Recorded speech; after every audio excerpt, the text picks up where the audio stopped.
this particular guru was very interesting because he ran this enormous clinic, and it was for the Tamil Sangam in Bangalore.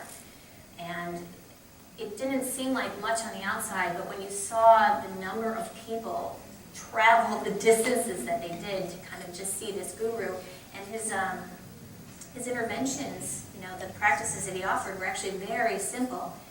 It had to be just about the relationship. Because basically, if you're coming in there because you have a cancer diagnosis, or you're coming in there because you have some issue with asthma, he was going to give you a similar practice.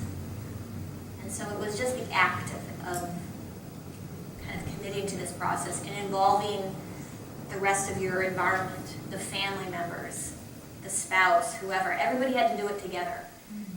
But he would even have, I have actually an interesting story. Like one of my favorite sessions with him is when a family came with their son. He must have been in his late teens, maybe 19 or 20.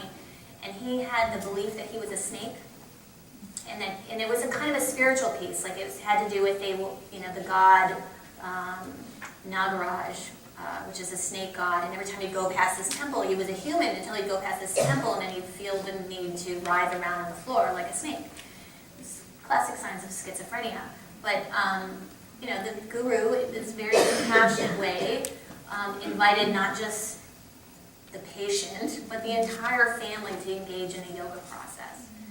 And these were the things that I was really touched by, because they made a difference. And the family would come back several weeks in a row, and they would report that things were changing. I mean, ultimately, I feel that healing happens only in a relationship. That's it. It's so simple.